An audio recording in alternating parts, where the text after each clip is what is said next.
Hello, listeners, and welcome back to the 10th episode of the Full-Time Podcast. I'm, as always, your very sick host today, Odrin Johnson, joined by probably going to be sick Oren Tully after being so near me now. How are you? If you get me sick, I will kill you because I'll end up in hospital. Sure.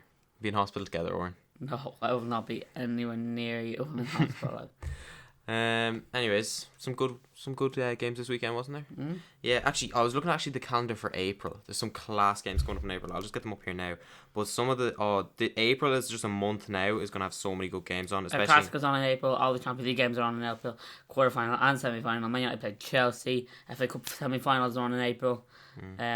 Napoli play Juve tonight, actually. There's another good fixture in April. Napoli play Juve also on Wednesday. So yeah, April has pretty good fixtures. So I'll just go through it anyways. On Tuesday... Oh, and today Ajax are playing Feyenoord right now. Well, that actually just didn't make the list, but whatever. Oh. On Tuesday, the 4th of April, we have Lazio versus Roma. On Wednesday, we have Man City versus Chelsea. We also have Barcelona versus Sevilla. On the Saturday, then, we have Borussia Dortmund versus Bayern Munich. And we also... It's next Saturday? Yeah. Get in. And we also... we won't get to see it. Because we're going to be away at Sligo. Boom. But to add even more pain to insult, Real Madrid versus Atletico Madrid is also on that day as well. Okay. On the 9th... It's all about the bows, man. All about the bows. On the 9th, probably one of the least expected matches, but could be good. Lazio versus Napoli. That'll be a class game, yeah. Tuesday, obviously, we got the Champions League and all that. We don't need to put that in. Saturday, then, the 15th, is the Milan derby. What about the Europa League, man? Come on. It's not down here. Pay some respect. Besides, to most people in Sky Sports anyways, the Europa League doesn't exist. It's just Man United versus Anderlecht, really. Anyways, on the 16th, we have Chelsea versus Man United. Champions League again. Game. Yeah. And then the 22nd, we have Chelsea versus Spurs. Yeah. So, good week. On the Sunday, then, we have Man City beating Arsenal, probably. This is the month Chelsea will lose every Kyle. Arsenal play Man City twice this month. It's going to be painful. No, we're not. No, they're when not gonna. When we slip up, like Liverpool did, and we hand the title over to fucking Spurs. No, Liverpool were never 11 points clear, so. Only 7. We'll be good. We'll be fine. Wednesday, on the 26th, we have Dortmund versus Bayern again. Then on the 27th, we have the Manchester derby. And then on the 30th, we have Arsenal versus Spurs. And Everton Chelsea. Yeah, so there you go. Some good games to look forward to in April. Before we get into that, let's just get into the Premier League. The first game that happened in the Premier League this week, well, it was the first game because then the 3 o'clock fixtures all kicked off, was Everton versus Liverpool. What are we thinking? Everton was shite. And Ronald Koeman is an ignorant ginger Dutchman who, no disrespect to Is he ginger? No disrespect to the Dutch people, I just think Ronald Koeman's ignorant. He vowed to sell James McCarthy just to be ignorant to Martin O'Neill. Him and Martin O'Neill be getting in spats. He actually tweeted out something. Did you see what he tweeted the other day? I lose track of Ronald Koeman's tweets. He tweets so much. He tweeted out yesterday about yesterday or the day before on Friday about how Martin O'Neill, he was tweeting something about Martin O'Neill instead of preparing his squad for the game. Like, what an idiot. I was up for Liverpool yesterday because of that. Like, screw Ronald Koeman. I'm never up for Liverpool. It doesn't matter what Everton do. I'm not going to be up for Liverpool. Actually, to be fair to them though, Coutinho scored an unreal goal yesterday. Everton were terrible. Like, Lukaku was nullified by Matip and Jan Lovren. Like, Matip's decent enough, but like you'd expect someone who's been linked with Real Madrid, Barcelona, Bayern Munich, but like everyone that's big, Chelsea, Man United, and worth 80 million to be able to handle those two.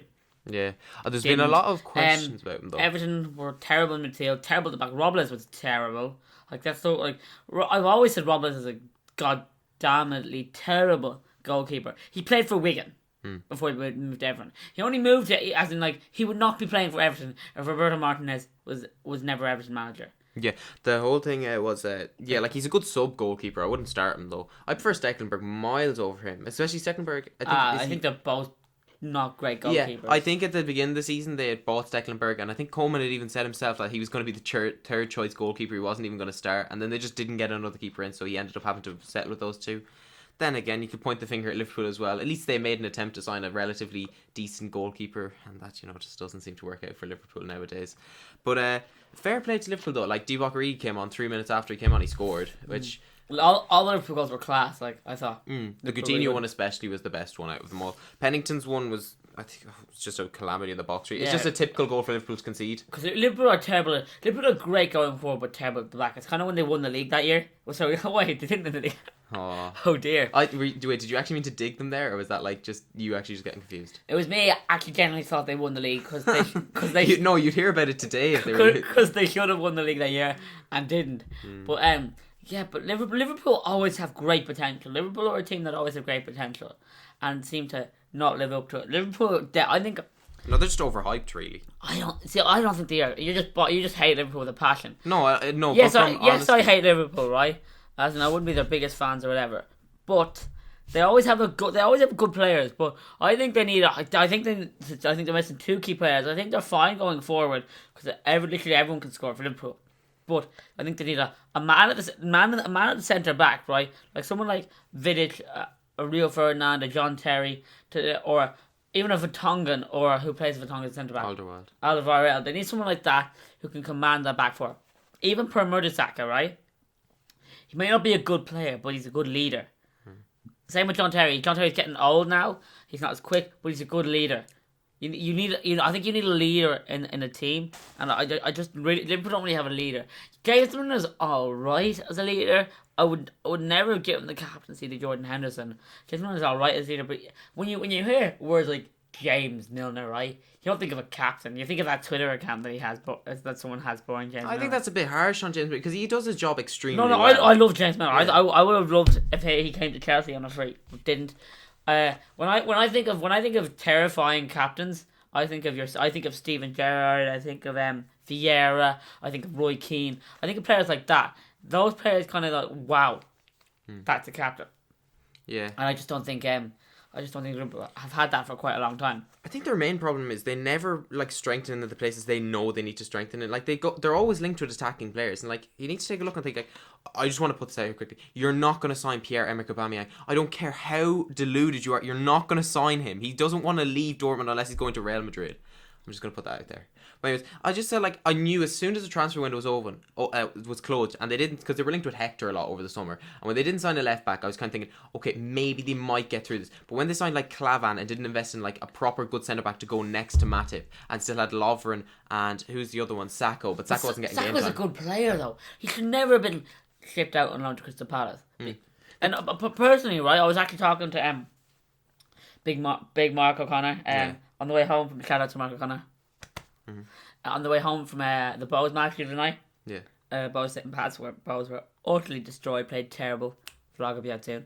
That Sacco deserved his chance. And Sacco, the reason why Sacco's fallen from grace is because the drugs ban that he got when he wasn't ready, and it was a substance that wasn't banned from football, right? Because if I was Sacco, I would have sued the arse off FIFA because he missed the Europa League final with Liverpool, which they probably would have won if they didn't have 2 terrible centre backs, right? Well, no, it was really Moreno's. This his fault. He missed the biggest moment of his career, probably playing for his country, being the main centre back, and playing in his home country, being the main centre back for France, right? Come on, if France had Sacco at the centre back, they would have won the. And there's no doubt he wouldn't have got. Like he definitely would have gotten that squad. Yeah, but they would have won the Euros. I 100% believe. They would have won the Euros. I don't think Rami played badly though. I think he did very well. That's the thing, Rami. I knew Rami played for Sevilla, but like he wasn't great. Like he was quite good the Euros. I don't like Rami. Like in fairness, like I've never seen him as a brilliant. He's never. When you think of international tournaments, right, and players that play for international teams, you think of players that stand out for France, right? When you think of Adel Rami, does he stand out for you? No, but at the same time, nobody really considers defenders when you're thinking of big players who play for international teams. Unless you think of like Sergio Ramos, really, is the only one I could think that points out to mind. Like that's a key player. But yeah, there's a lot of questions to be asked. I think a lot of it's down to I don't want to say this, but I think Klopp's quite arrogant when it comes to changing up things. The things, see, you're giving out like say Sacco was kind of like extradited because he did that drugs thing. But at the same time, you're looking at players like Firmino, who was charged with drunk driving, and he just like got straight back into the squad as soon as possible. Like he was celebrating for that in the paper. Like they made some joke headline about it. I think I don't think he's able to go to America in the summer. Firmino. Yeah. Why? Because he has a criminal record. Wow. Because it happened to Nick Powell a couple of years ago. Man United went under. I don't think they'd really matter about Nick Powell. No, but like the thing is, like, if one player is treated the same, then why isn't the other like? Yeah, that's what I'm saying. I don't get. Yeah, that's the whole thing with Sacco though. That's the thing I don't get. But anyways, like like there has to be a stage of the season where like they were getting bad results, like, and they're playing Lucas Leiva centre back. There has to be a time where you have to look at yourself and thinking, no matter how much I dislike this player, he's gonna play better than Lucas Leiva centre back. And no offense to Lucas Leiva, like Liverpool fans love him, but he's just not a centre back. He's shy. I hate him. He can have like he can like. Damn it! I cursed twice already. Yeah, see, Using the sh word. or just 10 minutes in. I'm trying not to curse. You know, to be fair, like I'm trying to make my vlogs and these podcasts age appropriate, but you know, it just comes out sometimes. Think about it, it was the Liverpool game, and it was after that, talking about Everton and that as well. Ross Barkley probably should have been sent off in that game. Oh my god, Ross Barkley should be sent off 2 times. Yeah, that was kind Like of... there was one scissor tackle, bang, and there was another one that was dangerous. Like the Ross Barkley should have got a 6-match ban. Yeah. One red card and the other red card. Yeah. See, as much as I don't like Liverpool, I kind of want to say at the end of the day, they definitely did deserve to win that, no doubt about it. They But definitely deserve it. Liverpool shouldn't have even if Liverpool didn't even turn up, they still would have won. yeah, that's what I mean. Like, as much as I don't like them, like, I know they should. The thing was, they were made. Yeah, Morales started on the bench. Yeah, that's what I saw. I was like, what the hell is going on? And then they had players like, I can't remember his name, Colfort Lewis or whatever his name is. He was playing. You had Mason Holgate, who's a good player. He's played well in his day. Then you've got Davis, who just shouldn't be playing in a big match like that. You need to have your big players in there. I would reckon, I'd rather put Gareth Barry in. Like, Nah, I think Tom Davis is a good player. yeah, but he's not ready yet to be playing in those big matches, I think. He, like, ease him in slowly. Like, he's learning from some of the best. Like, they had Schneiderlin out as well, which is another example. I think if it was a full strength on both sides, I think it would have been a lot more evenly contested. But I think with the injuries that Everton had, and I think Liverpool had maybe 1 or 2 injuries, but it wasn't anything that was going to really affect them as much as it did Everton. So that kind of tipped the tide in their favour. But not knocking anything from Liverpool, they were good yesterday. And Coutinho's goal was a very good goal as well. Moving on to the next game, Tottenham Hotspur beat Burnley 2-0. Did you see this one, her? I saw some of it. I was editing a video at the time. Is it actually some of the Spurs? I can't remember what happened in this game at all. Like, it was goals from Eric Dyer like, and yeah, Son. I remember the goals and all, but I honestly, like, it was a good win for Spurs. Like, in fairness, as you guys know how much I hate Spurs, it was a good win for them. They probably did deserve it in the end. Burnley didn't look too bad either, though. That's Burnley's 3rd home defeat of the season. Now they lost to Arsenal, lost to Spurs, and there was another one in there as well. Because me and my dad were discussing this, they've only lost twice. And the only other one we could think of was Lincoln, so it could be Lincoln. Yeah. That Burnley home record is so strong. The thing about Burnley as well, though, when they actually do lose, they don't tend to get smashed. Like, usually when you see a team that's threatened by relegation, you see them getting smashed like 4 or 5-0. But here they're only losing like 2-1 or like maybe at the odd time 3-1. It's nothing too crazy. Like, big ups. Like, yeah, if you look at some of Burnley's away games against the top sides, right? I'm pretty sure they lost to Spurs 2-1, lost to Arsenal 2-1. Do you know all at Manchester United? Well, are they top side really? Man City, I'm pretty sure they only lost 2-1 as well. Chelsea was the only one they lost. They lost that one 3-0. Yeah. So, and they've only picked up 1 point on the road all season, and that was away to Sunderland. I'm pretty Which sure. did they not get 2 points? I'm pretty sure. Didn't they draw with Hull? Oh, they drew with Hull and Sunderland. Yeah. Yeah. So there you go. The thing though, I think this is a big thing to Spurs as well because they were missing Harry Kane. There was a lot of doubts over who would They've missed start. They've missed Harry Kane for 8 games this season, right? And they haven't lost one of them. Yeah, but at the same time, I think a lot of people are kind of like, because Janssen hasn't done great. I think he scored his first goal in open play against Millwall, wasn't it? But the whole thing was who was going to step up to him, and obviously Human Son has proved that he can't play up front. He's played up front as well for Bayer Leverkusen before, and I kind of thought he was good at the beginning of the season as well. Class, isn't he? Yeah, He's like one of the main South Korean players. Like you see now, with Spurs, like a lot of South Koreans in the crowd, and people call them tourists. I hate that word, tourists. Like, my God, maybe these people actually support the team or support a player. Yeah. And they need to be there. But then again, they've got tickets, let them enjoy the game and stop giving out about them. And like, yes, I can understand, like, if you get annoyed, right? I can, like, there's a difference between tourists and people who are going to the game. Tourists and people who come from, say, non-English for the game. For example, you get someone who there's the tourists that they don't like, right? Go to the game to say they were at the game and post Instagrams, right? Yeah. People who want to go to the game will go to the game because they want to be there. As in, like, there is a massive difference, and people just don't understand that. Yeah. They just say they just label them because they look different as the same old tourist. Yeah, I think at the end of the day, if you're giving out about tourists coming to your ground, I think you should be happy about it. That's a testament to your club that people are willing to come all that way to go and watch you. It shows that you're a big club. Like, because I remember I gave out about this when I went to see Real Madrid. I thought there wasn't a great amount of passion when I went to see them. Play, and I thought, they weren't really like. I thought the Vicente Calderon was a lot more packed and full of atmosphere, whereas there was a lot of people just there, because they wanted to be at Real Madrid. But looking back on it now, it just shows how big Real Madrid are as a brand, that they're able to attract just so many people. Like, even if you don't like football, like, you go over and watch Real Madrid just because you know they're one of the best teams in the world. See, that's the type of fan people don't want going. Yeah. That people just say, "Oh, guess where I was? I was at Real Madrid the weekend." Instead of someone going in, "Guess where I was? I was at Real Madrid, guys. I saw Ronaldo play." You know. The thing though is that, like, you have to take from this point. Say if you're from London and you're an Arsenal supporter, if you go over to Spain, you're hardly going to pass up on the opportunity to go and see Real Madrid or Atletico Madrid. That's the thing. You support a football club. That's what I'm on about. That's the type of people. That's the type of people that people want going to the grounds, not someone who just go. I think what you're on about is they don't support a club in general. They're just going because they want to show people they went. Yeah, exactly. Show off to the millions of people who follow them or whatever. Like that QPR Chelsea game that I was at. I got my phone stolen. Right, you remember the girls I told you that stole the phone? Yeah. Those three were dressed in nice dresses. Like those dresses looked expensive. And I'm talking about probably €100. Well, obviously because they've been stealing phones to pay for them. And they were wearing like sunglasses and were like, "Stop, be quiet," you know. Yeah. The whole thing about it, I think people go to football with this preconceived idea that it's going to be just like, oh, it's just going to watch a game, people on the pitch. It's a lot more than that. Like, if you're going to a football match, you're obviously going to go to like experience not just the football on the pitch, but the football off the pitch as well, like the atmosphere and the crowds and everything. Unless you're going to the Emirates, then you're just going to experience pure just annoyance at players. But no, enough side about banter about Arsenal. You are going, even to Arsenal, you are going to games to feel the atmosphere, to see how the players play, and see some of the best players in the world. But if you're going there just on the basis like you want to say, oh look, I was there, I wouldn't be really bragging about it, because at the same time, because I remember I used to have a friend who was like, he used to slag a lot of. You used to have a friend. What happened to him? We'll get onto that later on.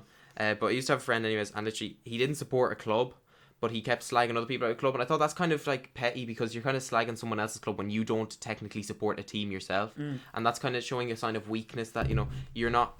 See, you're scared enough to support a club, because if you supported a club and they lost, then you're open to belittling. That's the worst thing about going into school, isn't it? When one of your teams loses. Oh yeah, I guarantee on Monday we're gonna get absolutely slated because Chelsea lost to Crystal Palace. Dude, Chelsea and both lost to me. Like, I'm gonna get torn to shreds. And Ireland.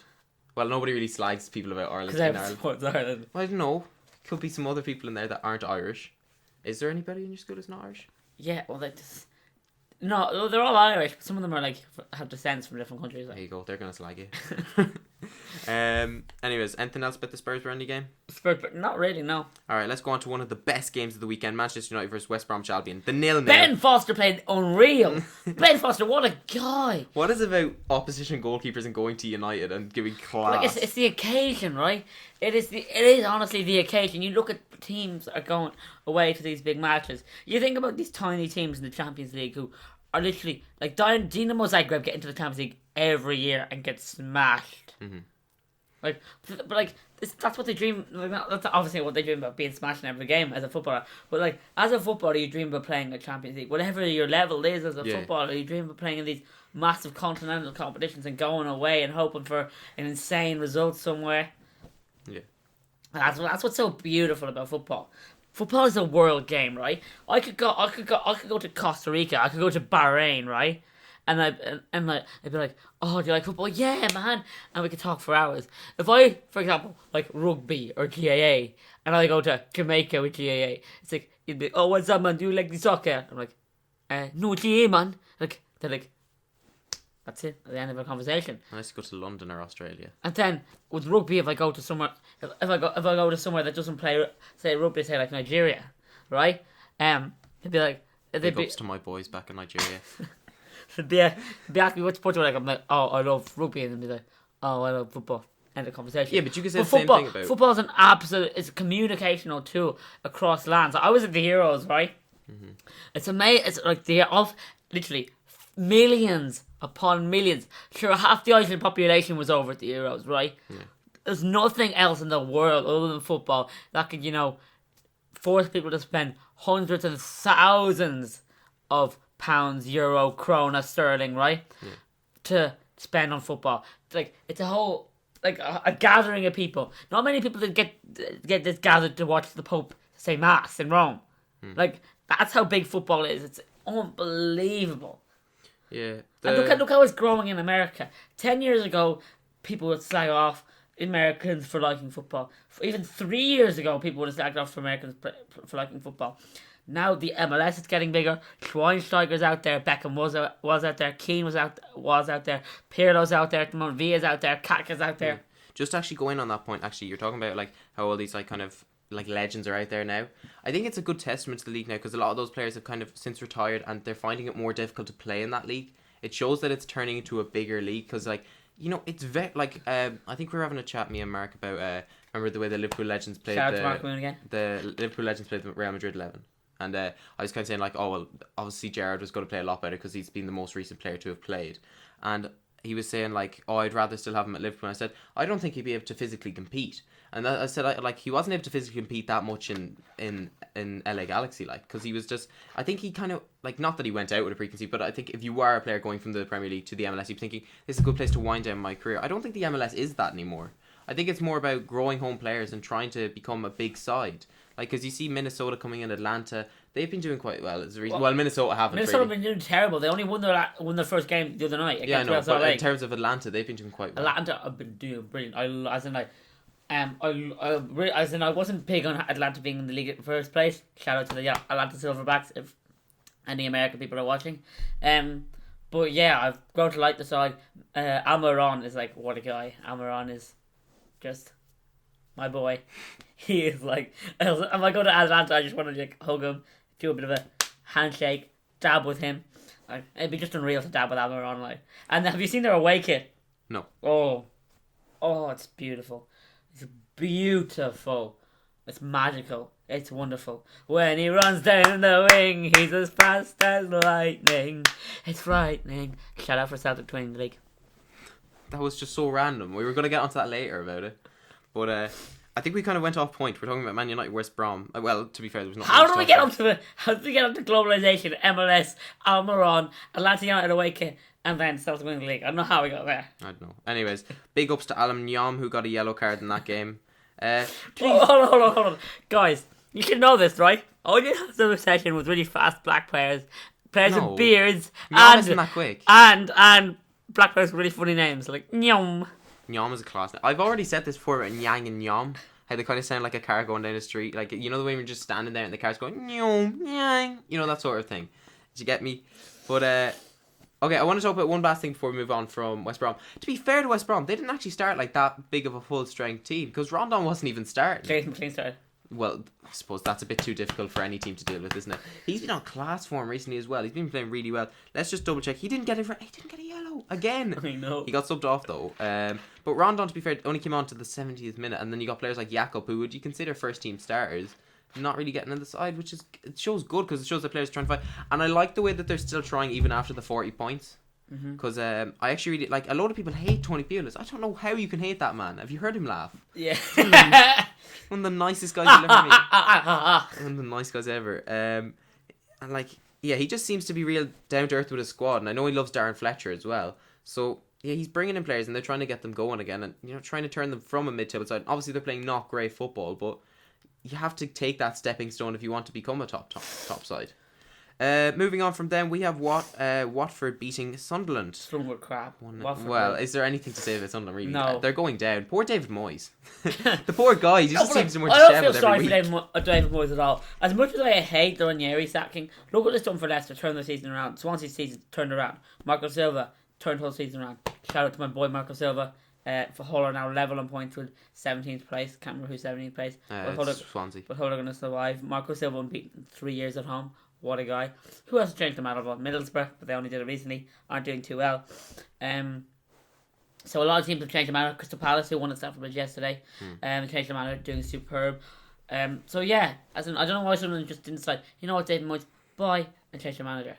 Someone doesn't seem to care. Yeah, I think they've accepted apart from Jermaine Defoe, it's just kind of like everyone else is just happy to be there. Yeah. I don't think they'll even sack Moyes when they go down. I think they'll try and do a Newcastle on it, but except David Moyes just doesn't have the pedigree of Rafa Benitez, does he? Do you know, actually I heard an interesting stat on the Football Ramble, which is another podcast that I listen to, and they were saying since I think it's 1993, David Moyes is the second most successful in terms of Manager of the Month awards in the Premier League. Who cares? That's crazy though, isn't it? Who to think cares? a man like that. Who cares? Manager of the Month award isn't worth squat. I know, but still. It's still just kind of funny. Like he's behind Alex Ferguson. No, who cares, right? Because they were still going to get ready to get at the end of the season, finishing bottom of the table, rock bottom with a chance of survival. They're full. Could you imagine him actually managing Rangers, and then you have Brendan Rodgers and David Moyes coming up against each other in a derby? That'd be hilarious. I would love that. Okay, moving on. Unfortunately, we have to talk about this week, Oren, for the sake of the viewers. Crystal Palace 2, Chelsea 1. Benteke's goal. Oh my god. Oh my god, that was insane. Poor Courtois just got sent to the cleaners. Courtois was like, ooh, ooh. That was really nice, though. I'm going to give big props to that. That was probably one of the best goals of the weekend. It was my third best goal of the weekend. That was my best goal of the weekend. Really? Yeah, it was the skill it took. Like, Ndidi's goal was beautiful. Like, Coutinho's goal was beautiful. But that Benteke goal took skill. Zaha's goal wasn't bad either. Zaha played insane. Zaha's been unreal. Zaha with his flicks. Shout out to the Crystal Palace fans. My God, that's why I rate you as a club. Because of your fans. Yeah. You're the only fans that seem to be want to create an atmosphere like that. And funny enough, right? Did you see the flare at Crystal Palace in the end, right? I get my lid off my bottle taken off me at Stamford Bridge, and they can bring in a flare, like Christ. If I try to bring in a flare in the home end, I get banned. Yeah. Like, my God. I actually do it, yeah, but just like, Crystal Palace fans are bloody amazing. I actually love Crystal Palace, just purely because of their fans. Their fans are insane. So, yes, the loss hurts me. Yeah, but I'd rather have it to Crystal Palace. Yeah, if I'm honest. The whole thing, though, this is really bad, though, because, like, look at the fixtures Chelsea have coming up now. That's going to be yeah. If they I have faith in Chelsea that, you know, they've won the league already, majority of those players, so they'll be able to just shake that loss off and keep going. If anything... Shake it up! Shake it up! If anything, I think going in with the loss to a big game isn't nearly better, because you're not so complacent going into it. You're kind of thinking like, well, we need to win here. I can't even remember who we're playing next week, to be honest. Like, we're playing Man City on Wednesday. Yeah, but I mean, like, after that, like... No, we'll have to wait and see. But anyway, I'll check it. Like, I have no idea, to be honest. Like, I know we're playing Man City next, but like, after that, no idea. Yeah, we'll check in a sec. But anyways, Fabregas scored, obviously, for us. The game itself, I didn't get to see it. I thought that Zaha was man of the match. We have Bournemouth away. Yeah, we do. 5:30 kickoff. Yeah. So that is the next game. That'd be difficult enough because they'll be looking to get points because they're kind of I wouldn't want they're not in a relegation, but they're kind of mingling with going into it. And the way the bottom three have been going at the moment, it's just been kind of up and down. Like you look at Hull were bottom like not too long ago, and now they're just because Middlesbrough actually drew at Swansea today. Did they? What's 0-0. So of course Middlesbrough scoring goals. What are you talking about, Oren? So basically, Swansea are only 1 point ahead. So if they win next week's game, they're nearly sorted, really, to be fair. Middlesbrough, I think, have a game in hand. Not that it really matters. They're going to go down anyways. Cause but apart from that, yeah, imagine Hull and Swansea being in the bottom three near come Christmas and then them actually surviving. Palace could still go down. And I don't know. Sam Allardyce's kind of been getting his way in. So it's kind of between Hull and Swansea to see who'll get that last spot going down. Yeah. I hope it's Swansea because I kind of like Hull and I like the way they're playing. I like Marco Silva. I like David Myler's YouTube channel. I want him to be in the Premier League next season just so he doesn't get sacked for not paying attention to football. Speaking of Hull City, obviously they beat West Ham 2-1 yesterday. Ranocchia scored. That was a good goal by Ranocchia. Did you hear what he said about when he came over? He says, I miss Italy. I haven't seen the sun once since I came here. I miss the pasta or something. He said something along those lines, but that was, I just thought, what a man. Robbo scored. Robertson Robertson's goal was class because your man Ricky or Rosicky or whatever, it's not Rosicky, I think Thomas Rosicky, the Hull City player that laid it onto him, but I'm pretty sure he was going for a shot because they were showing him after the day. He took a touch and flicked it with the outside of his boot like he was pushing it onto his right foot to take a shot, and just laying it past the Robertson ran on and scored. Yeah. Speaking of good goals, Andy Carroll scored a very good goal yesterday. That was a lovely ball over the top, I thought. West Ham are just irrelevant. They are. They're kind of just going back to that spot where they just finished 15th and they're like, oh, that was a great season, guy. Yes. It looks like Slavan could be sacked. Who? Slavan. Yeah, it's kind of... It's been on the break. When they were doing awful, I'm surprised they didn't sack him then. So, I don't know, I'm not willing to believe. I'm willing to believe anything that he'll stay now. But also, if you look at like that, I think that move to the Olympic Stadium was a really terrible idea. Because, like, the problem is with football owners this day, and you know me, I just kind of, growing into very massive dislike to modern football. The owners didn't consult the West Ham fans. It was just like, hey, lads, we're moving for business reasons, and you're going to have to come with us, or you can F off. Bye.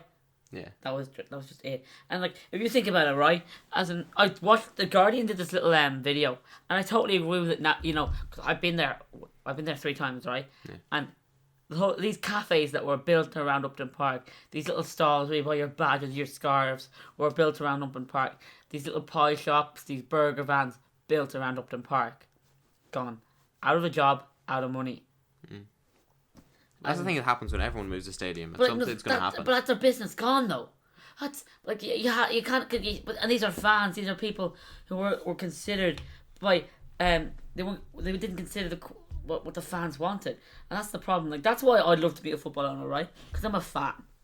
As in, a lot of football owners go in because it's a business idea. Abramovich didn't really like football before he bought Chelsea. Mm-hmm.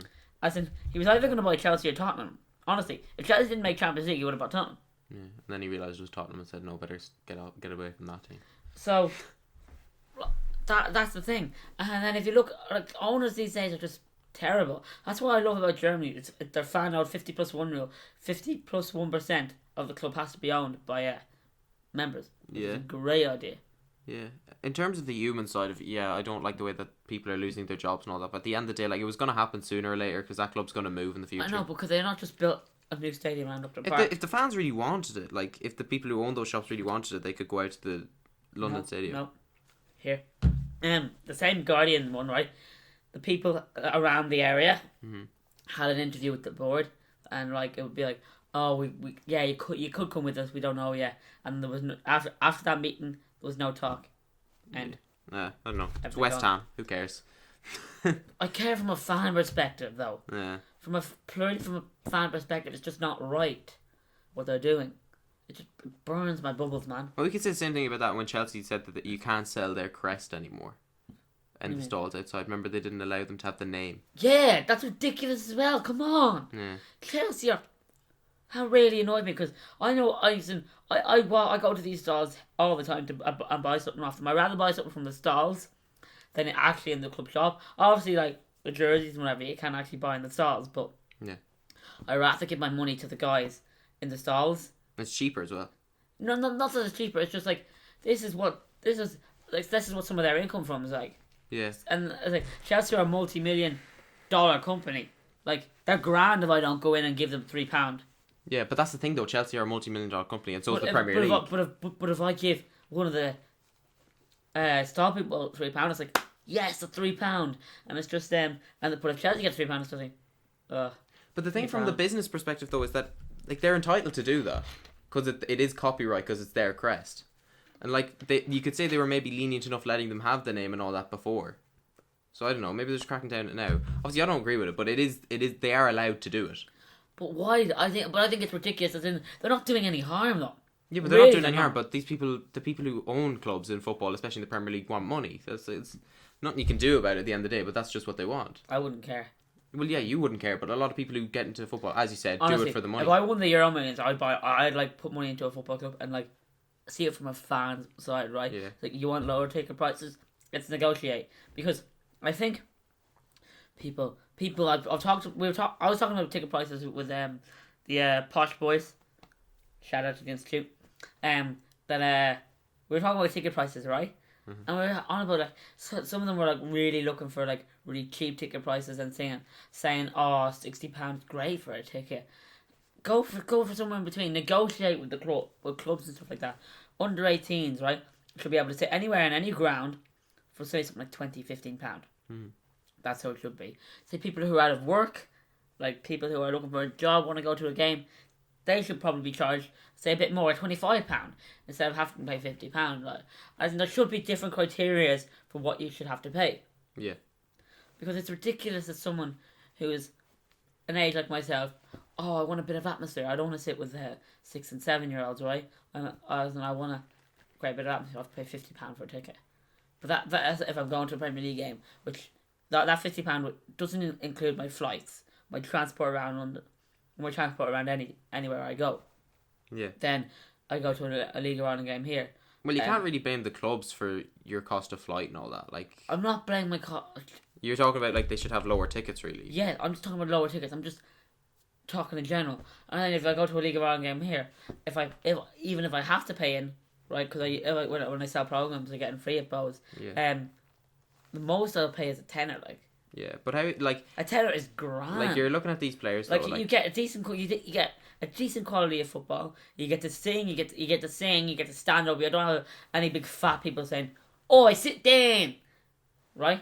You don't get any of that. You have to stand up, make noise, and it's great. It really is. I really love it. Yeah. The thing is though, like, you're looking at all these players on the pitch who are earning up to like 200, maybe 250 grand a week. And like, you have to think that they have to fund that in some way, shape, or form. Obviously, everyone says, "Oh, shirt sales will do that," but like, shirt sales won't pay at all. Like, you have to, like, that's the thing with a lot of smaller clubs. You know, the way they don't charge much because their players obviously aren't on as high wages. And at the end of the day, as we said, football's business, and you know they need to make a profit off it.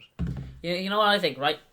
I think that players should think about the fans more. Like, Freddie Flintoff, who was a cricket player enough, was on some sort of radio show and was giving out about the Arsenal players on 250 grand a week and people having to pay £1,000 a season ticket, right? Yeah. If for the next 10 years, right? For the next 10 years, if Premier League clubs let in their fans for free or for £5 each, they'd be grand. They would be grand because they get all the money from their sponsorship deals. For God's sake, Man United have a pillow sponsor. A pillow sponsor. They'd be grand. They get money from shirt sales. I guarantee a club makes money from merchandise every single day. I don't think it's fair to bring Man United's merchandise. Have you not seen that trailer they did with X-Men? There you go. Oh, even that was so there funny. You go, they're getting sponsored it was by so X-Men. bad. Wayne Rooney was in that. But that's what I'm saying. Like, if you even let in fans free, that you'd be fine. And then people say League of Ireland is too much. Like, these clubs. Most of the clubs are semi-professional. Most of the players are earning €250 a week. If you let in fans for free for 1 week, the club will be dead. The next day, sorry, during the game even, they'd be dead. Especially in Bray. Yeah. But I think at the end of the day, the main thing is don't support Arsenal because they will rip you off for your season tickets. Oh my god, how did I get into that again? I just keep rolling off and like passionate rants. I suppose that's good in a way. What are we even talking about? We're talking about Hull City and West Ham. Oh, what the hell? Anyways. Okay, the stadium, and then we talk. Right. Okay, Owen. The big question is, can Leicester City win the league next year? I think yes, indeedy. Indeedy scored one of the best goals of the weekend. In my opinion, the best goal of the weekend. Absolute screamer. That went top bins. There was no. Oh, God, just so you know, speaking of Leicester, if Leicester win the league, I have to get a tattoo of Jamie Vardy celebrating on my leg. Oh, sorry, Champions League on my leg. It's on my right leg, just there. Yeah. So I'm hoping Leicester don't win the Champions League, but if they do, have fun. Damn, I cursed again. You listeners are pretty lucky the way there's no visuals on this because looking at his leg was pretty scary for a second or two. I feared for my life. But anyways, Ndidi scored and Jamie Vardy scored. They obviously won 2-0 against Stoke. Stoke, not the team that they used to be. Main thing is that the amount of injuries they have. Jamie Vardy goal was pretty good as well. Yeah, Jamie Vardy's starting to come back into form. Actually, I want to check how many goals he has this season now. Jamie Vardy isn't like a person I want to be associated with. Hasn't got as many goals as Llorente. Tell you that. Joshua King has more goals than him. Anyways, Jamie Vardy scored 9 goals this season in 16 appearances. Or is it 16? Sorry, 26. I was thinking for a sec. Anyways, yeah, they won 2-0 in the end. Not really too much to it. They deservedly won. Southampton turned 0-0 with Bournemouth. That was a terrible game. I was like, that was terrible. No one played well. Good result for Bournemouth though. Yeah, but like at least, but they missed a penalty. Harry Arthur scouted over the bar. They've missed so many penalties. They keep changing penalty. It was against West Ham. They missed 2 penalties. Afobe and Josh King missed, and then Arthur's missed now. Like they just get a good penalty taker. Where's Kyle Wilson? I just want to. Right, I'm just gonna look. You guys are gonna hear a bit of noise, but I'm just showing Ojan, right? Napoli play Juve tonight in a massive game. Like Napoli hate Juve. Absolute scenes, right? And they're getting a massive police escort so people don't like throw stuff at the bottle. There's water cannon cars, there's riot police. The Juve bus is coming in right now, right? And look at I'm showing Ojan here, look at the amount of police there is. Riot police. Look at that. Like you got that like, if you save the link to that tweet, I'll put it in the description. That's not just there. And then Juve fans coming in behind them like, my god, this is insane. Oh, that's going to be some game tonight. With Higuain returns to the San Paulo for the first time this season. And it's going to be electric. Higuain left Juve. He was the prodigal son of Napoli. Everyone expected him to go on to Diego Maradona stuff at Napoli. And then he left for bitter rivals Juve. Oh, it's going to be an insane game tonight. It'll be on BT Sport, so you should check it out. Yeah. Anyways, I think we'll leave that for the moment. We want to talk about some of the matches back in the Premier League. because we'll get on to Napoli and Juve, all that later, okay? A couple of games I want to talk about, maybe a couple of predictions. Obviously, Arsenal play Man City today. What are we thinking? Well, it's only half an hour, so... Yeah, but we can get it. We can Well, it's only actually in 6 minutes, so should we predict it or what? Yeah, go on, predict it now. Go on, quickly, before it starts. Without knowing the team sheets. Oh, I don't know. You see, you guys are already going to know the result by the time... Actually, will I name you the team? No, sorry. You guys are already going to know the result by the time you listen to this, because we're recording at approximately 15:54. I know, but it's good to get an opinion across. Which is 6 minutes before kickoff. So I'm just going to give you my opinion. I'm not going to give you an opinion on the game itself because it's going to be over. My opinion is going to be what happens if the results are the way they are. So I think Manchester City will win. If Manchester City will win, it'll solidify their place in top 4. Guardiola will be happy with that because they're not got the Champions League. If Arsenal win, it'll be celebrations all around because they're battling for top 4. I personally don't think they'll get top 4. I think Arsenal and Man United are going to miss out. It's the must-win game for Arsenal. City can afford to draw, but if City win, I think that's Arsenal out of the race for top 4. Yeah, they're already 6 points behind at the moment. Spurs are going to finish both, and that's going to be funny. Apart from that, yeah, that's probably a standout game. Well, actually, no, I wouldn't say that's a standout game. So I'd say the Juventus one's probably bigger. Anyways, on Tuesday, Watford play West Brom. That'll be a good game, considering Watford struggled recently, but they got that 1-0 win. Young and Yang play each other. Yeah, crazy scenes, and they're on the same wing as well. Oh, you're gonna watch that game, aren't you? Yeah, 2 full tackles going in mad from Nyam. I think in the last 3 games. God, we should go to West Brom Watford next year. That'll be a class game. Well, it depends if Nyam gets his move to Real Madrid. We might have to go to Madrid instead. And Yang will be back at Milan, so. Oh yeah. Sad times. Anyways. Hopefully Nyam will move to an Italian team and we go watch Milan play. That'd be fun. Okay, what do you think the score would be in this game? Watford and West Brom. Watford, West Brom. I'm going to go for a cheeky 1-0 West Brom. Alright, I was thinking the same thing. I think they get it from set piece or something as well. Yeah. Dawson, why not? Another goal. Leicester versus Sunderland. Oh, Leicester win 3-0. Easy. David Moyes is just going to be... Ugh. I was going to say 1-1, but I'm not going to be that deluded. I'm going to go with a 2-0 win to Leicester. I think Jamie Vardy's going to score 2. Burnley versus Stoke. It's Burnley at home. Burnley are going to win 1-0. Yeah. They're going to win. I don't know by what score. Probably low scoring because I don't think Stoke... Like, as much as I like Lee Grant, I think he's trying his best. He's just not a top quality goalkeeper. They loaned him out from a League One side, I'm pretty sure. Like, a Premier League side loaning someone from League One just seems so weird. Imagine him going back to the end of the season.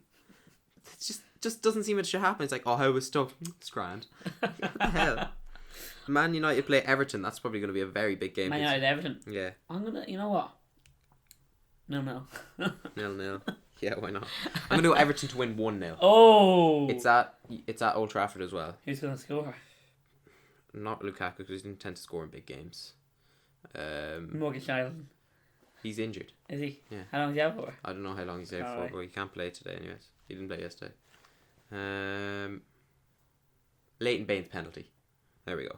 Hull City play Middlesbrough on Wednesday. This is probably a big game, yeah.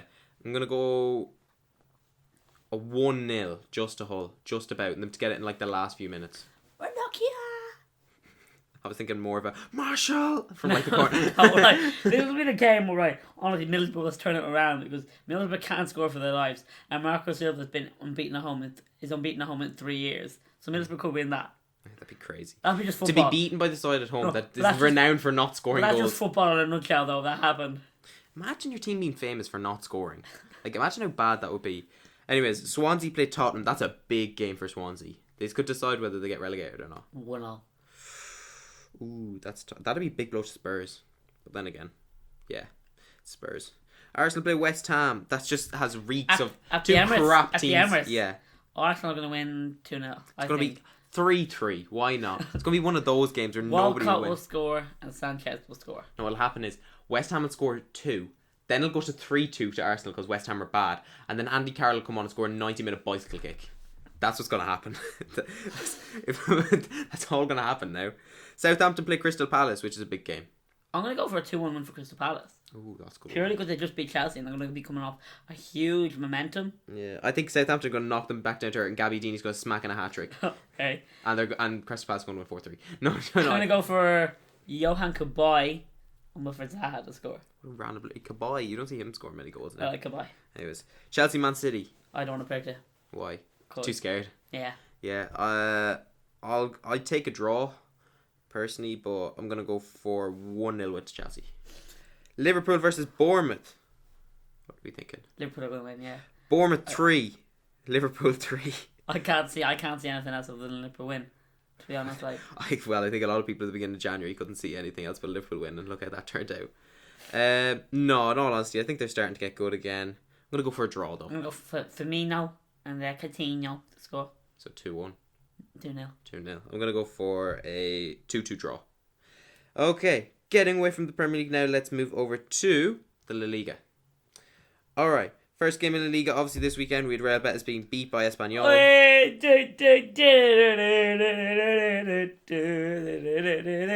4-0 Pats. Shut up, Warren. You don't deserve to bully me after that. Villarreal. Actually, I don't really want to talk about the Real Betis game, to be fair. No, I want to talk about them. No, we don't want. Come on. You watched it, I'm guessing, didn't you? We played bad as usual. It was just a bad game. Castro scores as he usually does. Castro's a class player. I love Castro. How loyal can you be at that squad now after how bad we've been playing? I think we're kind of at the beginning of the season.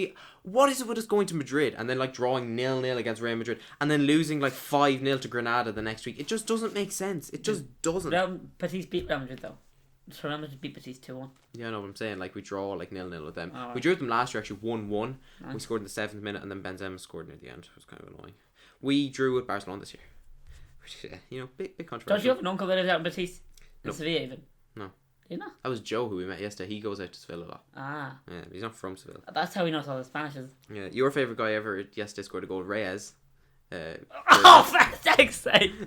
90th minute as well. Oh, the fact we were winning in the 70th minute The and then they story scored a goal in the 88th and the 90th the minute. story about Reyes is basically we were playing FIFA yesterday.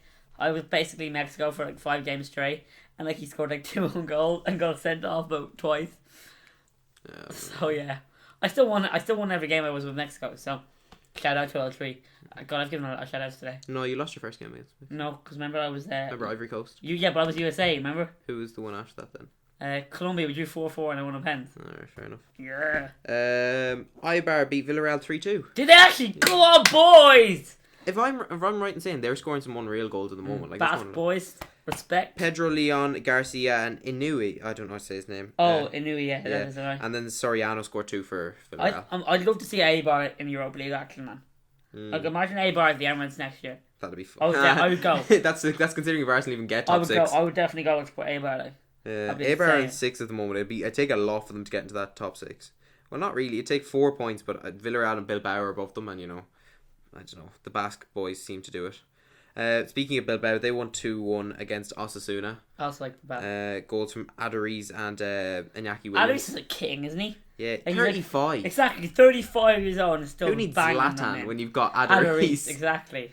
I'm pretty sure he scored some unreal goal in the Europa League last year as well. Just an absolute half volley from near the halfway line just went in. Speaking of halfway line volleys, we all know what that's like against Bows. Lovely. Leganes drew 1-1 at Real Sociedad. That's a big draw for them. I'm not even going to try. Juanmi scored for Real Sociedad and scored for Leganes. Honestly, it's I don't know how Let's have a look. look at that name. Let's have a name. You're not getting that. Oh god. Yeah, exactly. I'll leave it on the screen. I'll put it on the screen. Szymanowski. That's what we're gonna call it. Szymanowski. I'm not gonna try.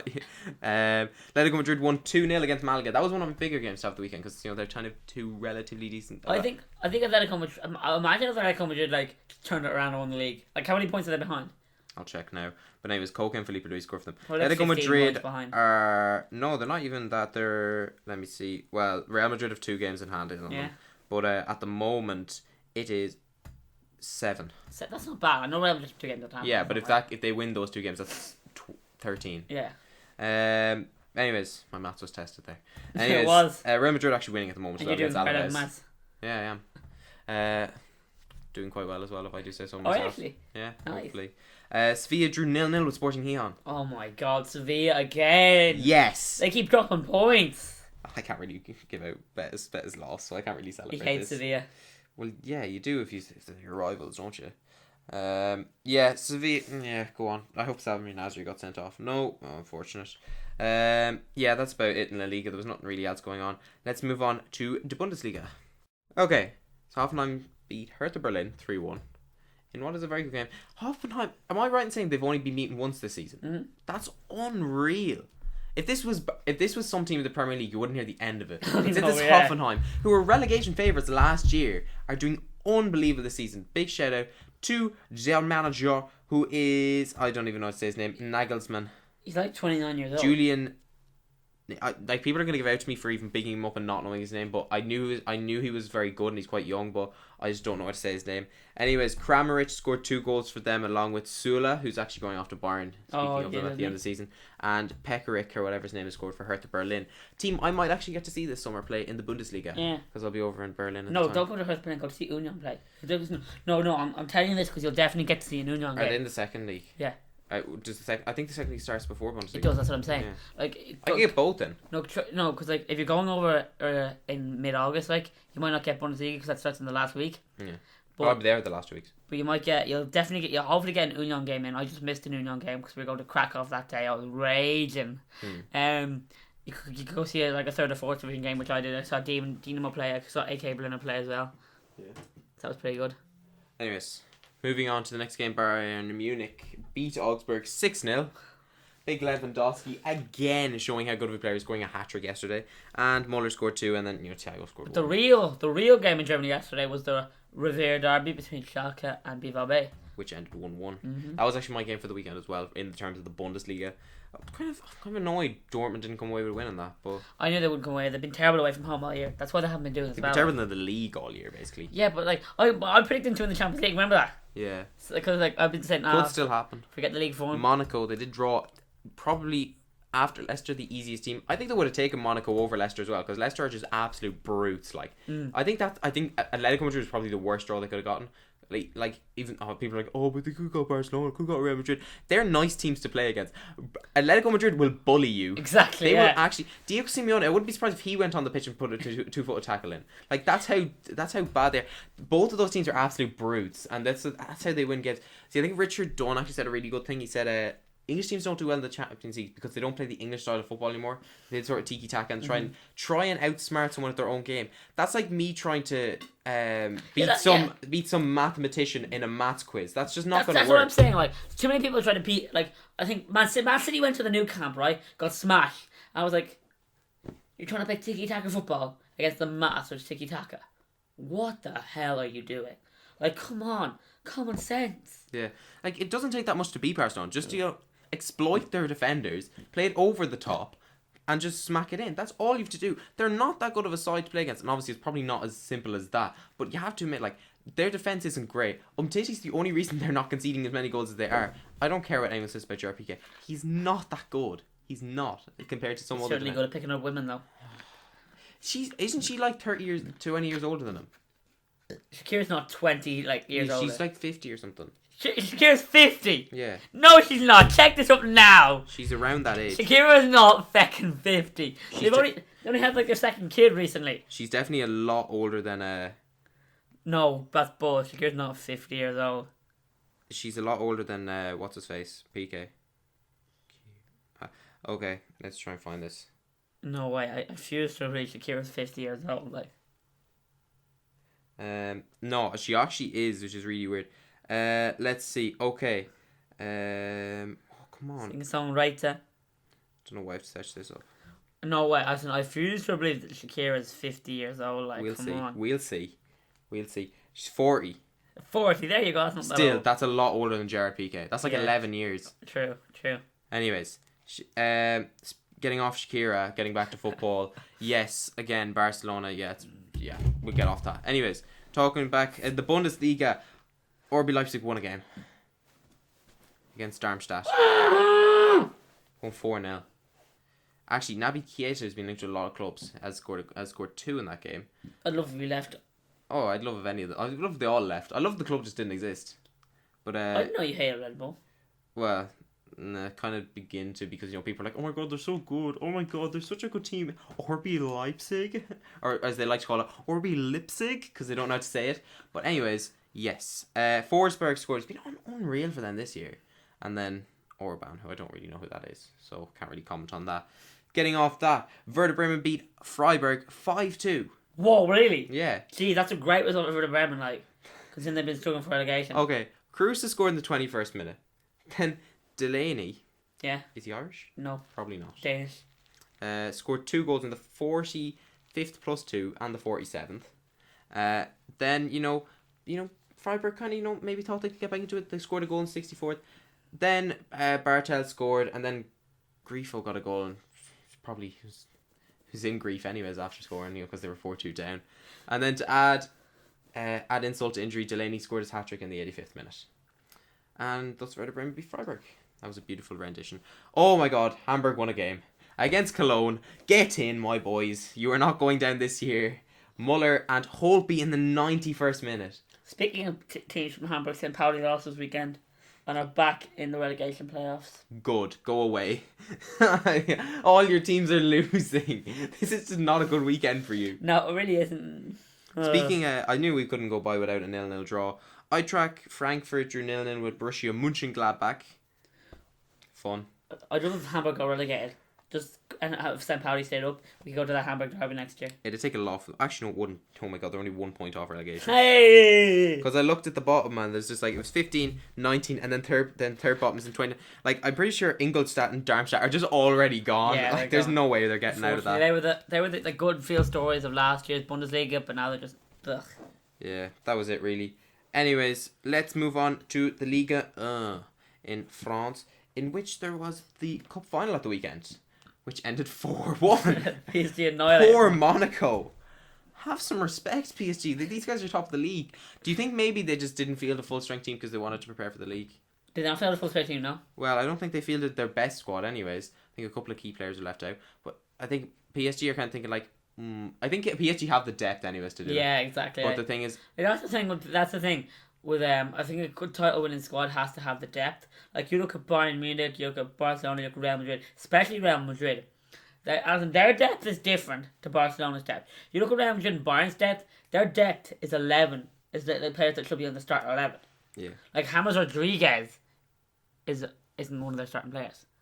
Alvaro Morata isn't one of their starting players. Varane isn't one of their starting players. Like, that's squad depth. For God's sake, Muller can't get a game of Bayern. Well, actually, Varane is starting for them now, kind of. Yeah, but Muller can't get a game of Bayern. That's feckin' squad depth. Yeah. You know? Anyways, getting back to Liga Gingham. Gangomp. See, I hate the League One because the names of the teams are just so difficult. Would you like me to pronounce No, names? I'm going to give it a go. Lorient. Yeah, Lorient. Yeah, they beat them 1-0. Gangomp beat Lorient. Yeah, Oh, that's 1-0. obvious. Privet, or Private. It's a pretty Privé. private guy. Privé. Olympic Marseille drew 1-1 with Dijon, whatever. They drew 1-1. Prior scored a great free kick right here. Yeah, Go they on, did. Well And done. Certic scored an own goal. For God's sake. Lille won 1-0 against Bastia. Yeah, there you go. Oh, well done on your pronunciations, boy. And once again, Stade.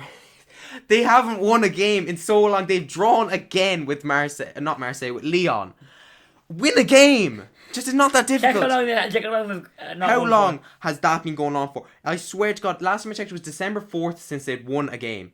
December 4th. Let's check now. I'm checking now. The recent game was a 1-1. Let's go back. That was the first game in April. Oh my God, it's just draws. Week in week. They've lost a couple. Oh! They beat Lorient 1-0. Oh, of course, yeah, because it's Lorient, though. Oh, the 25th of February. There you go. So it's not too long now. Fair play. If your hands were here, I would shake them. That's a month, but they went another month without winning a game, though. It's still ridiculous. Oh my God. So they've only won one game since the 4th of February. Since the 4th of December. My God. It's just quality. They basically are the West Brom of League One. Getting back to the League One. There was no other League 1. That was really the only games that are finished. There's a couple of games going on now, but I don't think we really want to talk about them. Yeah, I see that for now, right? Yeah. Right. I'll just say the games that have kicked off anyways. We have Toulouse versus Montpellier, Nantes versus Angers. Angers. Let's call them Angers. Angers. Lorient kicked off with Caen. Caen. And Nice haven't kicked off. They're going to kick off tonight at 8 against Bordeaux. Yeah, Bordeaux. Going on to the final of the top 5 leagues, we have the Serie A, which is probably one of my most favourite leagues. Roma won 2-0. They did indeed. Actually, once again, shout out to Mark O'Connor. Mark's in Rome this weekend and he didn't go. Yeah. Like, what the hell? I wonder. Oh no, he's not going to be there for the derby. Lazio actually won as well, so both Rome teams won this weekend. What's good Lazio win? 2-1 against Sassuolo. So I like Sassuolo. I have a Sassuolo scarf actually. Goals coming I from was the in big man. Milan and they had this really nice shop. Uh-huh. Like, it was actually the only decent thing about my TY tour, that shop, because it was just dreadful. So I bought like a Sassuolo scarf, a Juve scarf, and a Milan scarf. Fair enough. Yeah. Immobile. I also have a Venezia scarf as well from when I was in Venice. Nice. Yeah. I have a Fiorentina scarf. Oh. Yeah, so that's pretty good. It's because when they played that friendly against Betis. Oh, yeah. Immobile scored. He's on great form at the moment.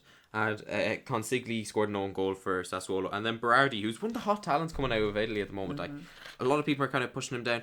I want to talk about who's Simeone's son plays for, is it Genoa?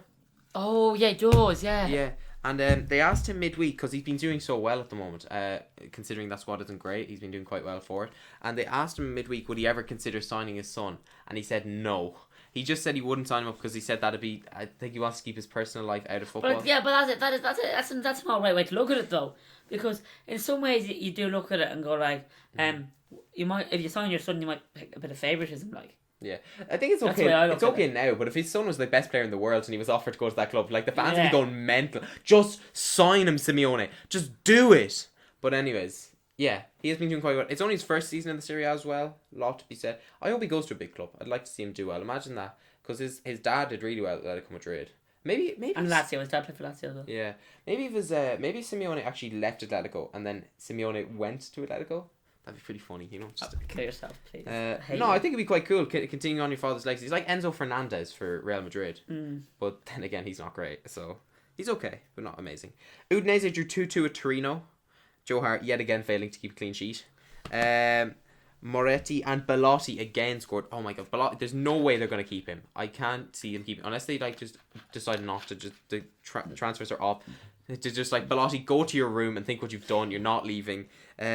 Jankto, I don't know how to say his name, and Perica scored for Udinese. Janko, you mean? Yeah. JNK. Django unchanged. Yeah, you mean JNK? Yeah. Janko, well, no, it's not JNO. It's JNKTO. Atalanta smashed Genoa 5-0, speaking of Genoa. them. Yeah. Conti Gomez scored a hat-trick. Oh my god. And Caldara. Atlanta are one of the best sides in that. They have such a young squad as well. Frankie Anakesi. Oh my god. Just marry me. Like, he's so good. Oh, hello. Yeah. No, you said you weren't gay. Anyways, in terms of what you call it, in terms of like you're talking about like since the Ayatollah left the Ivorian squad, that could be the next Ayatollah, Frank Anakesi. And I'm not going to big him up or anything because obviously he's not going to listen to this. Just did. He's not going to listen to this anyways. Maybe he's one of my 13 subscribers. Imagine that. Anyways, moving on. Cagliari. Calgary. Calgary beat Palermo 3-1. Goals from Ianita and Borriello, and then Gonzalez scored for Marco Borriello. Am I right in saying that Marco Sau plays for Cagliari? I have no idea, to be honest. I'm pretty sure Barbo used to play for them, didn't he? He did. Oh, what a man. The big Colombian. He's out the Colombian league now. Fiorentina won 1-0 against Bologna. Babacar. Oh, I love that name. Babacar. Baba. Here, come on, Oren. Get into it. Come on. I'm listening, yeah. Yeah, but you need to at least offer some, insight. Yeah, I just did. I said it. I just told you we pronounced the name wrong. Bologna. Yeah, but that's not insight. Did you see any of the Serie A this weekend? No. What? Literally none of it. You didn't watch AC Milan versus... I can't even say the name. Pescara. Yeah. I didn't watch it, no. Paslic scored. On loan Chelsea player. Very good. I actually watched that game. It's actually pretty good. Paslic, anyways, scored a goal. It was a good game. Well, I say it was a good game. It wasn't that great. Like, we really should have beaten Pescara. Like, they're not... I think they're bottom of the league, aren't they? Yeah. Fun times. Crotone beat Chievo 2-1. Crotone beat Chievo. Oh, it's a relegation battle. Both teams are not great, so yeah, it doesn't surprise me. Oh, speaking of Yam and Yang, we also have a Ferrari coming in now. Falchielli and Pellissier scored as well, and that's basically all that happened in the Serie A that weekend. It was a pretty uneventful weekend. I think this game better live up to expectations. Napoli Juve. Yeah. Yeah, I know. What do we have predictions for that, anyways? I'm gonna go for a cheeky 2-1 win for Napoli. Dries Mertens is gonna get 2 and Higuain's gonna get 1 for Juve. I'm gonna say 3-2 to Juve. I'm gonna say Gonzalo Higuain's gonna score as well. Which end of the goal we will never know. Can't believe you're going for in Napoli. I like Napoli because it's a restaurant in a town called Cafe di Napoli, and the owner there is a Napoli fan, and he's one of my boys. B-O-Y-Z, not B-O-S. Right. Let's get on to the real football now. League of Ireland. Yeah! Okay. This week we had Dundalk played Drogheda United. They won 3-1. Am I right? That is some derby, but I don't know what derby it's called. Loud Derby. Loud Derby. Wow. Not one of the ones you tend to bring your kids to, is it? Yeah, but like, as in like, I never thought it was like meant to be a massive derby, but it's actually really meant to be huge because like for the fans, like, I just said, oh, it's just Louth, like, come on, like, and then it's like, oh, they're the two biggest towns in Louth, so like, yeah. Yeah. McMillan scored, Duffy and Gartland, and then you got Griffin scoring for Drogheda. Now on to the best game of the weekend. Wanker. Da, da, da, da, da, da. Oh, Burnsy Burr. I don't know. Anyways, 2 Burns scored actually the weekend. 4-0 to St. Patrick's Athletic against Who scored? Bohemians. Who scored? Fagan, Byrne, and Byrne. Conan Byrne and who? The other Byrne. Curtis Byrne. Yeah. K Byrne. It doesn't say K Byrne, it just says C Byrne and Byrne. Oh Christ, Conan Byrne scored against. He scored 2. There you go, Warren. Let that sink in. Fun game. Actually, since you're at it, what was it like? Atmosphere was class. The posh boys enjoyed it. Shout out to the Institute once again. They said it was class. It's actually a big shame was like actually created an atmosphere that I couldn't believe it. And yeah, they decent atmosphere. Crap game. Bows were terrible. Didn't deserve anything. Didn't really. I can't remember them actually having a shot on target. It was just that bad. We're going up to Sligo next week again for the Bows game. We are actually both in different ends though. We won't be together, which is kind of I'm going to enjoy this game. Obviously, derby, the Johnson Tully derby. I'm going to experience everything. I'm going to get the fish and chips. I'm going to get the kit. Well, not the full kit. I'm going to get it. I want to get one of their training tops, and then I'm going to get a good seat. You know, I'm going to try and get behind the goal because that was where I used to stand when I was younger. I remember I used to stand on 2 bricks. Back in the Sligo days. Those were the good old days. Back when I used to have to stand on 2 bricks to see the match. Oh, fun days. Anyways, speaking of teams in League of Ireland, Derry City, after coming back after their first game without Ryan McBride, you know, it was obviously a big thing that, you know, obviously, I believe the support was amazing. I don't know, let's do an official clap. Okay. I believe the support was really good, considering... The sport's meant to be class there, and then, like, where are they playing again? Buncrana, yeah. Yeah. It's meant to be really good there, considering it's so small and compact. Because I think that both of us were kind of considering, like, I always thought Derry were a good side, but I think the move might have made them a bit worse, but it really just hasn't affected them. If anything, it's made it better, because they've fatigued Limerick by bringing them 5 hours up and then just then not having the game. But it was great. So they've beaten Dundalk and Rovers already this season. 2 teams we tipped to, you know, challenge for the league. Yeah. In terms of Bray, obviously they got another 3-2 win. Yeah, no, but like Bray's last 3 games have been the 3-2 loss, 3-2 loss, and then the 3-2 win. Yeah, I know. I think we were talking about that yesterday about 3-2s, but yeah, Green scored for them, former Sligo Rovers man. Aaron Green, Clancy and McCabe. They scored in a nice second minute to win it. I kind of feel like great testament to Derry, but obviously Bray Wanderers, good win for them as well. Moving on to Cork City. Speaking of Limerick, they smashed them 3-0. So. Not as bad as the St. Pat's one. Johnny Maguire score? I'm checking that now. He did. He scored in the 28th minute. Buckley and Marcy scored as well. Johnny Maguire's on fire. He'll move to England next year. The thing is, obviously the whole Cork team is just so good. I think Limerick is kind of like the Liverpool of Ireland. They haven't got a great defence, but they have a really good attack. And I think Cork just, you know, kind of put them to bed, really. Yeah. They kind of just took them out of it. Finn Harps just lost to Shamrock Rovers. I know. Like it was 3-2. And Paddy McCourt scored an insane free kick. Like I saw a fan footage of it. It was really good, like insane. Like how many Paddy McCourt chose Finn Harps over Dundalk though? What a fuck! Like, maybe he was looking for what game a fool. time. I mean, what a fool. McAllister, Finn, and Madden scored for Shamrock Rovers in the 89th minute as well. And all of the 89th minute? No, James. not in the all. But Madden scored in the 89th minute, and then McClare, I don't know how to say his name, and McCourt scored for Finn Harps. All in the 70th minutes, like in that time space. Yeah. So that was really the main games. That was all the games actually the weekend. Because Sligo Rovers was called off because of flooding, which is kind of stupid. Hopefully that doesn't happen to us like next week because we're gonna be like. God! See, the thing is, you make a massive journey down, and then to be told it's not on. I think the showgrounds is like able to deal with rain though. That's the thing. I think the only teams you can really feel safe about going to the thing and not being postponed. Well, not the only teams, but the only team is Shamrock Rovers. Yeah. Because even Dundalk, you might have won the league. Their ground is so bad. It is. Yeah. Actually, it is an all-weather pitch though. It's not anymore. It's a new pitch now. It's a real pitch now. Oh my god! You want this calls for a celebration. This calls for a celebration. Come on. duck. Worse than Bray Stadium. Oh, no, come back. No, we'll finish it now. Yeah, that's big ups for them. I'm happy. I knew they were going to spend some of their money on the stadium, but I never heard about them actually spending it, so fair play to them. Okay, so we're going to finish with all the football for this week. I want to go into a couple of things that happened. Did you see that Cristiano Ronaldo, the head? I don't know if it was a joke or he actually meant it. Like, my God, it was such a terrible statue. It was... Even Ronaldo was laughing at it. That's imagine being the sculptor of that. Oh, I made this for you, Ronaldo, and then just like, thank you. Please be fired. It's just what a bad statue that was. I'm sorry. They've named the airport as well, Cristiano Ronaldo Airport. I know, yeah. I'm sorry. Like, I get it and all, but you don't see Brazil airports being called Pele Airport, do you? That'd be class. Yeah. But apart from that, actually, I think he's in the top 10 of all time scorers for the international countries now, is he? Yeah, he is. He has 71 goals for Portugal now. I think the highest scorer, I don't know who it is, but I know he's 106 goals. Pele's in there as well, obviously. Pele. But yeah, he could easily, he could get there. 30 more goals, yeah.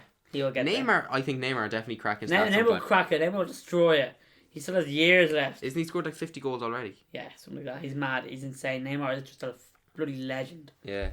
One other thing to go on to before we get on to a new segment of the show called Tweet of the Week. Yeah. I want to talk about the interview in Chicago Fire. Where the Schweinsteiger was being unveiled, and that reporter, how he got in there, I don't know. And he asked Schweinsteiger, did he think it was a fair assessment to think that they could challenge for the World Cup? The World Cup. Ireland didn't get into the World Cup. How are Chicago Fire going to get into the World Cup? Oh, unless they're planning like a sort of a Brexit sort of thing where they leave America and just make Chicago an entire country. There's no way you can get into that. I'm sorry. How is he even hired as a football reporter? How? Right, what's your tweet of the week then? Tweets of the week. I have 3. We can pick from one. First one is goes out from the Master Books. His YouTube channel. It says more Isaac, Weigl, Pulisic, Mourinho, Paslak, Dembele, and now Mohamed Tahoud. The future for Bayern Munich is bright. That was a good one. I thought. Saw this one. Oh, I get it. Because I'm going to Bayern Munich in the end. Yeah. Wow, word. There's one here. Barnsley were playing a game. I can't remember who it was against, but but they came up and this was the tweet in the 5th minute. Slight delay in the match. Pig thrown onto the pitch. What the hell? Like, only in the Championship. And this is the last tweet we can go from now. This one came out from Ryan Rockford. I don't know. I saw it on the Lab Bible, so I thought it was quite funny. It's mad to think that if you buy a triple sandwich at Tesco, someone else is eating the other half of the same sandwich. Oh, I saw that. Yeah, I'm gonna go for that one.